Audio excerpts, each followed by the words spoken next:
अस्सलाम वालेकुम।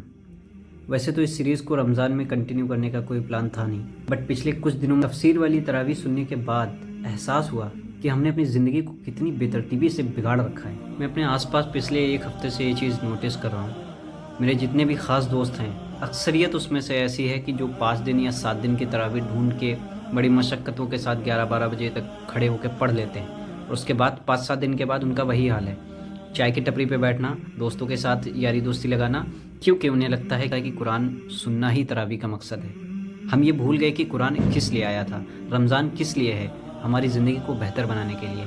असल में होना तो ये चाहिए था कि हम अपने आसपास इस चीज़ को तलाश करते कि कहाँ पे तरावी ऐसी हो रही है जहाँ पे हमें समझ में आए, तफसीर के साथ। अगर आपने सही तरीके से कुरान सीख लिया ना, तो आप चाहे कोई भी बिज़नेस करते हो, स्टूडेंट हो, जॉब करते हो, कहीं भी एम्प्लॉयज़ हो, कुछ भी हो, आपकी ज़िंदगी बदल जाएगी। एक चीज़ जहन में रखिएगा, सिर्फ कुरान सुनना तो नफ़ा दे सकता है, लेकिन अगर उसको समझ लिया तो ज़िंदगी बदल जाती है। आपके कारोबारी मामलात, आपके घर के मामलात, आपके दोस्तों के मामलात, आपके भाई बहनों के मामलात, ए टू जेड अल्लाह ने बयान कर दिया, ए टू जेड। हमें कहीं बाहर जाने की ज़रूरत ही नहीं है। कुरान पढ़ो, सिर्फ ये मत समझने की कोशिश करिए कि क्या पढ़ा जा रहा है, बल्कि ये समझिए कि अल्लाह हमसे क्या कहना चाह रहा है। अगर कल को उसने ये सवाल कर लिया कि तुमने डॉक्टरी पढ़ी, तुमने इंजीनियरिंग पढ़ी, तुमने हर एक दुनियावी एतबार से चीज़ पढ़ी जो तुम्हारे लिए काम की थी, और अगर उसने ये सवाल कर लिया कि तुम्हारे पास इतना इल्म था और उसके बावजूद अल्लाहु आलम ये किसकी ज़िंदगी का आखिरी रमज़ान हो हमें नहीं पता, कम से कम हम इस रमज़ान तो खुद को बेहतर कर लें।